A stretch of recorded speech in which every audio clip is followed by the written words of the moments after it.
Oke cuy, kembali lagi di channel cerita drama. Di episode sebelumnya si Bambang dapat kabar duka kalau kerbau kesayangannya dipaksa jadi sate sama si Udin. Bambang yang murka langsung aktifkan sistem cheat buat nambah poin gelut. Sistem pun ngasih jurus tinju 8 kutub yang bikin Bambang pede bisa bikin Udin jadi rempeyek. Gaspol, kita mulai cuy. Rasanya aku sudah bisa menghajar seekor kerbau. Tidak bisa sabar lagi, tidak perlu bersabar lagi.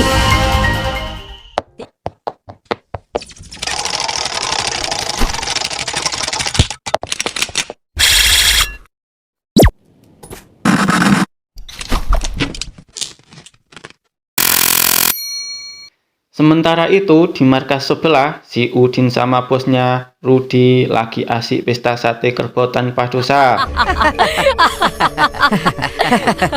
Hardi, Tiba-tiba Bambang nongol lihat mau balas dendam. aku mau ambil nyawamu buat bayar nyawa kerbauku. Udin bukannya takut, malah nantangin Bambang dan nyuruh anak buahnya ngeroyok Bambang biar bisa dapat bonus 3 istrinya yang bening-bening. Mari kita habisi dia hari ini. 3 gadis cantik itu bisa kita main sepuasnya. Namun diam-diam Syahrini sama Merkonah ngintilin dari balik semak-semak. Mereka pengen bantuin tapi takut identitas aslinya kebongkar. Akhirnya mereka cuma bisa kasih dukungan jalur langit alias doa. Pas si Udin mau hantam Bambang pakai besi, Bambang dengan santai nangkis serangannya. Hancur. Sikut Bambang mendarat manis di dada Udin. Rudi yang panik langsung nyuruh pasukannya maju, tapi cuma sekali geprek angin doang anak buah Rudi langsung pada rebahan massal. Tidak tahu diri.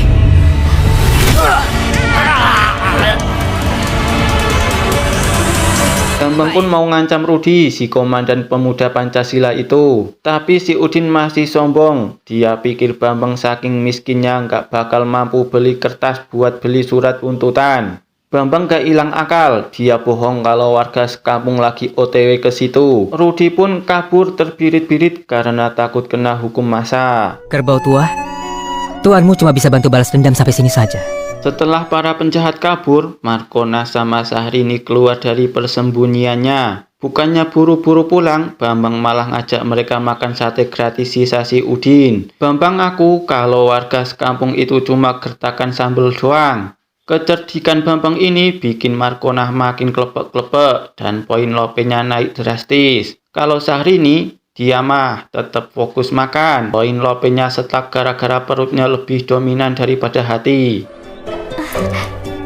Dasar tukang makan, kasih makan daging pun masih tidak suka aku. Sesampainya di rumah, Neneng yang tadinya cemas langsung meluk Bambang erat banget. Sambil makan sate rampasan, Neneng muji-muji Bambang setinggi langit. Pujian tulus Neneng ini bikin stok poin lope Bambang melimpah buat belanja alat di sistem. Istri ketigaku ini berguna sekali, ramah dan berguna. Markonah pun ngingetin kalau si Udin pasti bakal balik lagi buat balas dendam. Tapi Bambang udah punya rencana matang. Dia yakin mereka baru berani muncul pas jadwal stor sembako bulan depan, kata si Udin. Para istri pun mulai panik soal setoran 75 kg sembako. Tapi Bambang dengan gaya sok asik janji bakal setoran buat setahun sekaligus, biar tenang. Dia bahkan janji bakal kasih mereka makan daging setiap hari. Setengah tahun itu 450 kg. Sekarang di seluruh desa Sona yang bisa mengumpulkan pangan cuma beberapa saja. Namun Syahrini yang dasarnya judes cuma bisa nyinyir. Dia nggak percaya Bambang bisa kaya mendadak dalam sebulan. Orang bijak itu punya rencana tersendiri. Tengah malamnya Bambang buka Shopee versi sistem. Dia borong antibiotik, alat pancing premium, sampai busur panah otomatis.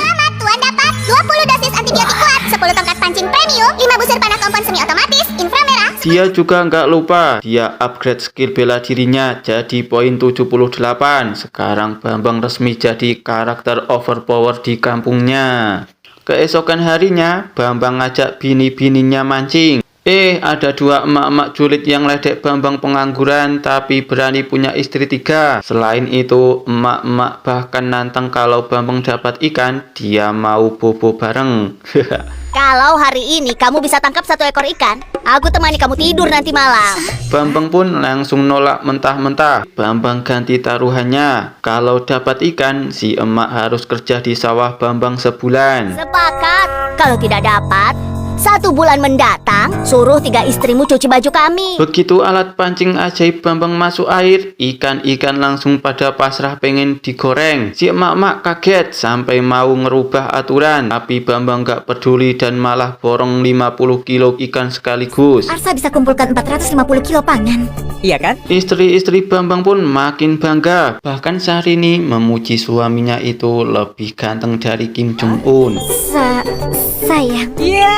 Emak-emak tadi akhirnya ngaku kalau mereka cuma bercanda karena sebenarnya lagi kesulitan ekonomi. Bambang yang berhati emas akhirnya nawarin mereka kerja buat lahan dengan upah yang tinggi. Bukan lahan baru. 2 hari, upah 1 mangkuk biji-bijian. Bagaimana? Apa kamu serius?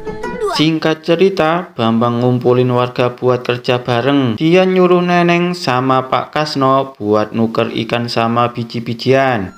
Sayang, kamu dan Kasno bawa ikan ini ke kota. Tukar jadi biji-bijian.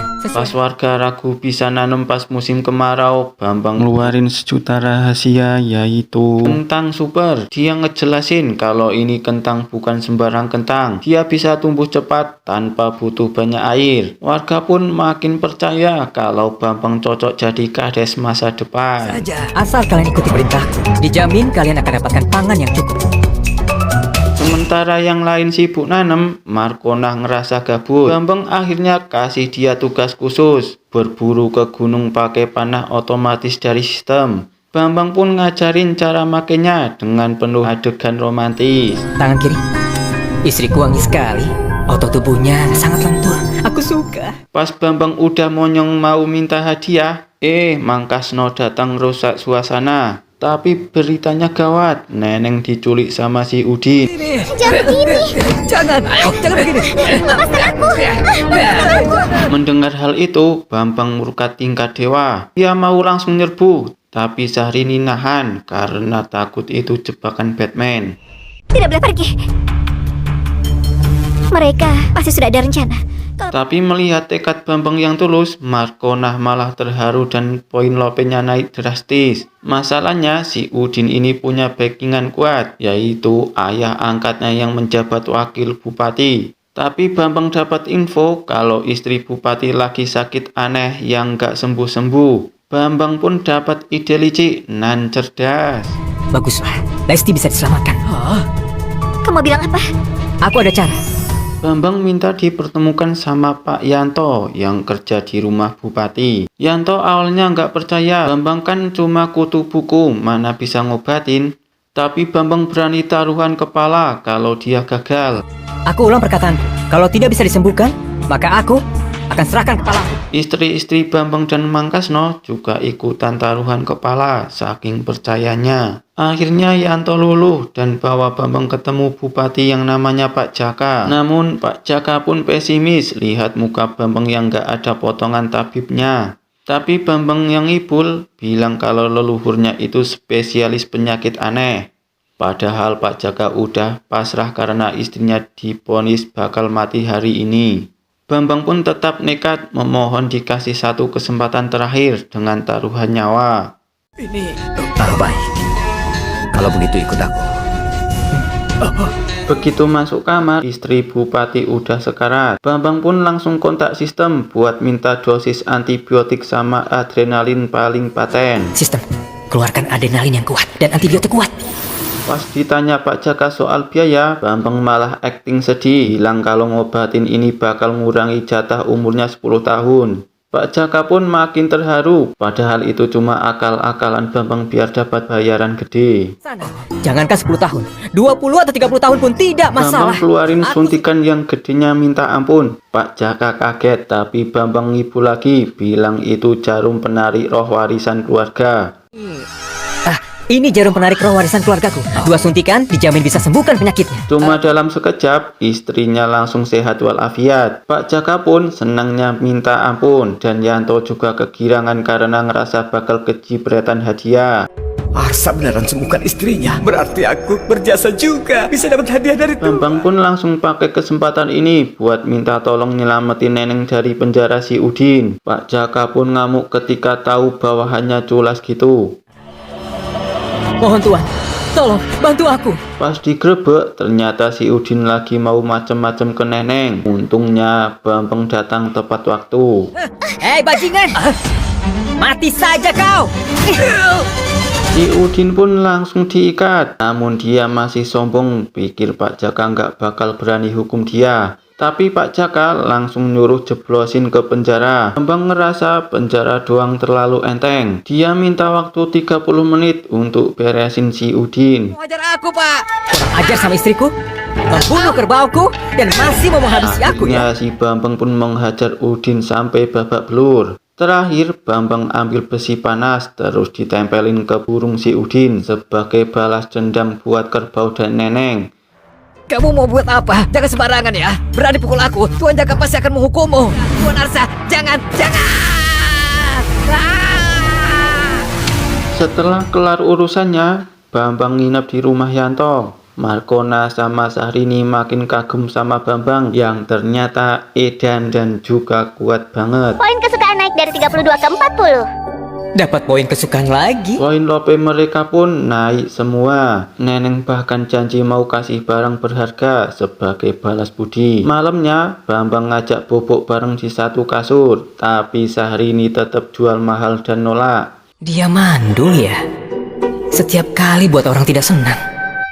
Baik, Akhirnya cuma Neneng yang nemenin Bambang tidur sebagai istri sahnya. kehidupan lalu aku bahkan tidak mampu bayar mas kawin. Di kehidupan ini ada bidadari di pelukanku. Enaknya punya banyak istri. Keesokan paginya, Bambang bangun dengan senyum lebar. Dia dapat hadiah sembako segudang dari bupati. Pas pulang, rumah Bambang udah direnovasi jadi bagus banget sama Pak Jaka. Emak-emak julid yang dulu menghina sekarang mendadak jadi penjilat. Muji-muji Bambang setinggi langit. Bambang cuma bisa geleng-geleng kepala lihat kelakuan orang-orang yang datang pas dia udah kaya doang.